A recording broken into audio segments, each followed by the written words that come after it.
In the previous video, I had introduced some key arguments that are going to be made as we discuss this narrative of Japanese internment.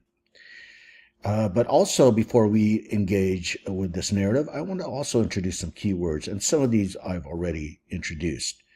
For example, Issei Nisei, let's remember that refers to the first generation versus second generation. In fact, the Japanese Americans actually created new words to describe the first generation compared to the second generation. So Issei, of course, refers to the first generation, that is, the immigrants coming over.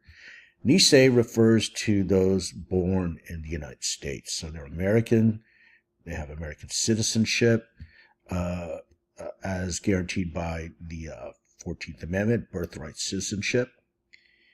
And many of them, as we discussed, are very acculturated to U.S.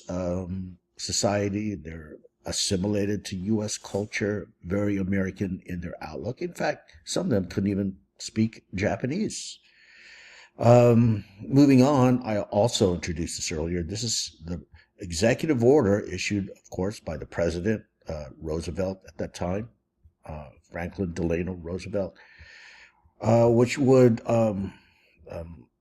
basically require all persons of Japanese ancestry to report to the assembly centers first, where they're going to be, assembled and kept there temporarily while they build the concentration camps, and then eventually, once the camps are built, the prison camps, well, they're going to be whisked away from the assembly centers to those concentration camps. So this is the order that mandates all persons of Japanese ethnicity to report.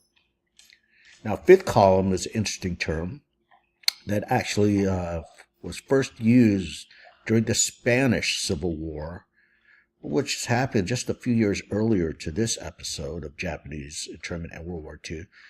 Spain had a civil war, the fascist against the anti-fascist, and a term emerged here in that conflict called fifth column. And fifth column refers to basically domestic sabotage and espionage, okay, within the country, that is. So this term would, as you could readily imagine, would be cast against the Japanese in the United States. Could they constitute a fifth column in the United States? Could they be spies and saboteurs for the Empire of Japan? Even though, like I said, the Nisei were born in the United States. They're thoroughly American. The Issei are immigrants, but most of them have been living in the United States for decades. Well, as we'll see, they certainly were never a form of fifth column. But again, I'm jumping ahead.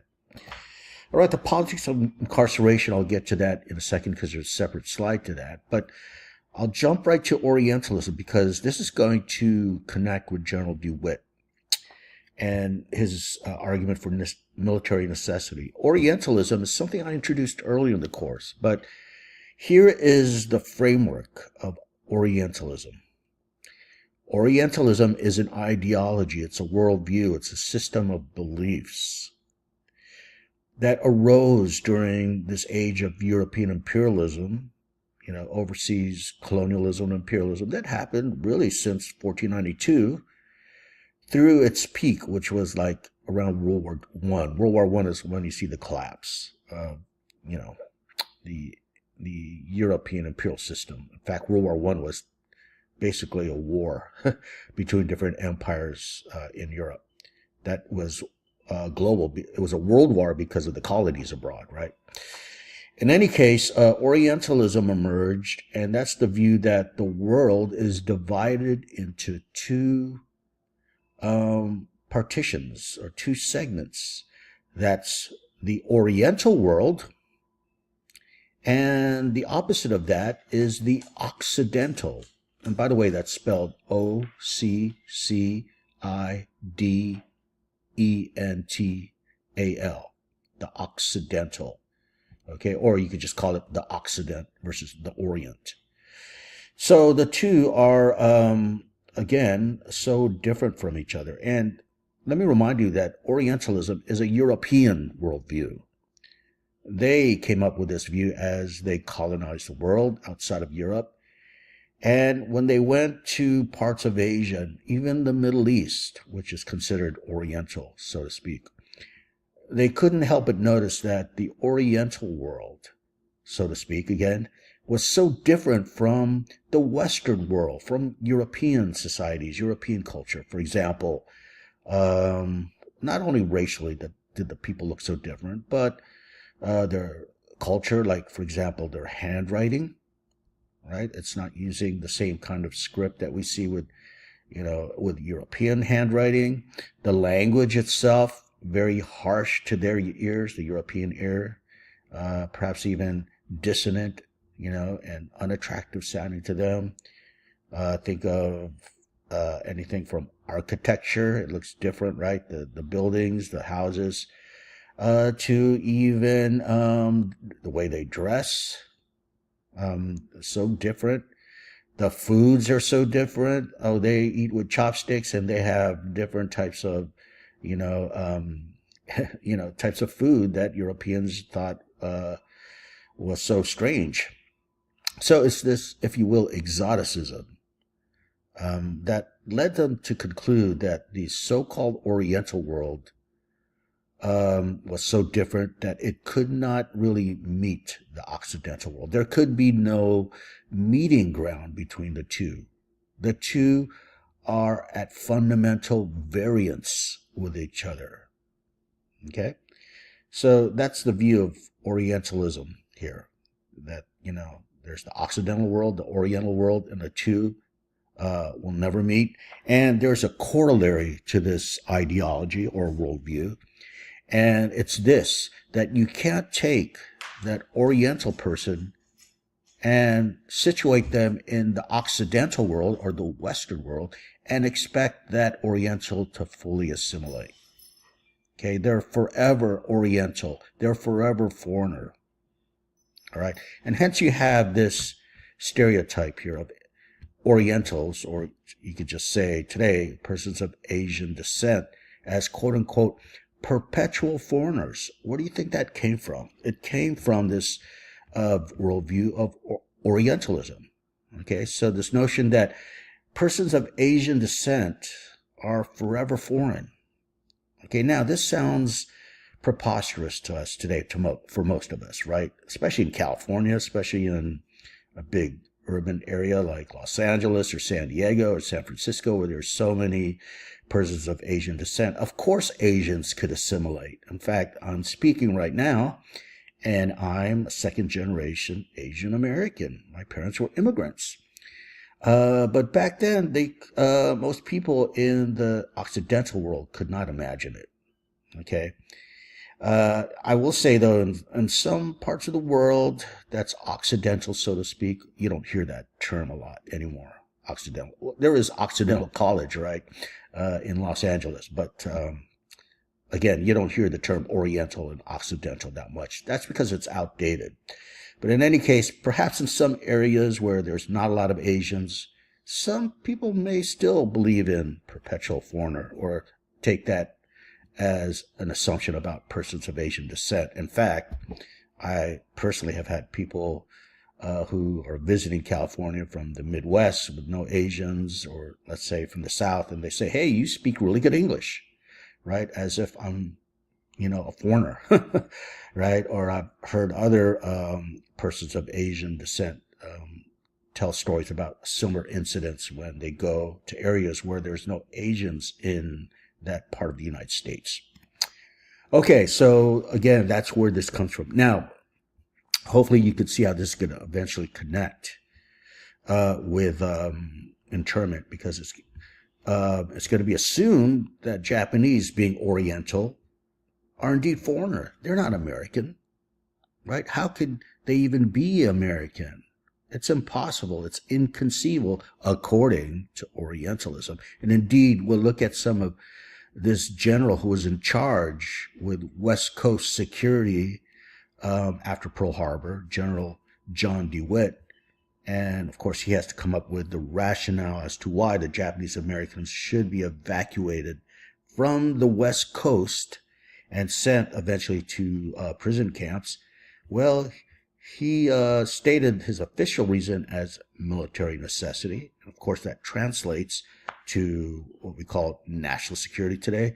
But as we'll see, if we analyze his rationale, his articulations as to why this is a case of military necessity and the Japanese should be indeed rounded up, well, it's laden with Orientalist beliefs.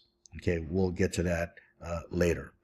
Now, as we'll also see, however, we're going to see cases of agency or resistance, that is, Korematsu and Endo court case, as well as other examples I'll discuss. And we'll see cases of heroism and, bravery of Japanese Americans, okay, who would actually volunteer to fight in the war. They won't fight in the Asian theater, or the Pacific theater, excuse me. They'll be fighting in the European theater against the Nazis.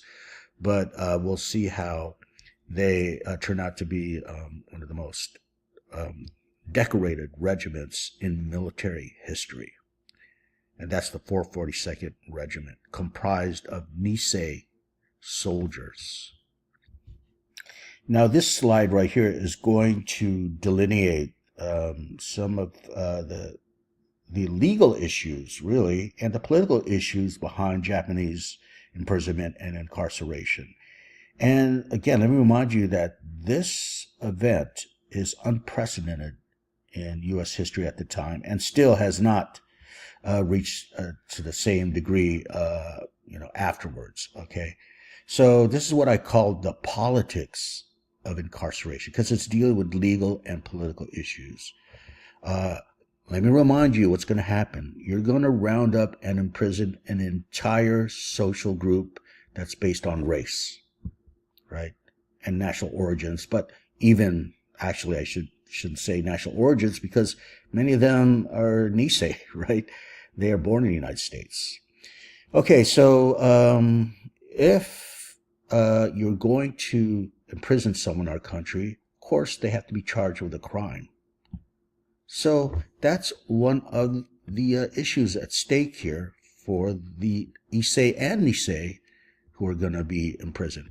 What crime did they commit that justifies wholesale incarceration, right? Were they given the right of due process, habeas corpus, all those things that are guaranteed by the law, by the Constitution? No. Okay, they will not have their right to a fair trial, to be judged by a jury of their peers. So that's another issue. How to claim guilt without giving a chance to prove their innocence? They didn't have a trial, right? And then, as I keep mentioning, you're talking about the violation or infringement of constitutional rights for an entire racial group. How do you do that? How do you justify that in, say, the court of law in the United States? What about the property of Japanese Americans? Because, the Japanese are going to hold property, homes, even businesses, automobiles, and what have you. What's going to happen is all that stuff, as we'll see, will become confiscated unless the Japanese were able to sell it within, let's say, a week, right, at bargain prices, so to speak. But let's remember how sacred property is to the American mind, right? Private property. What about their property, right?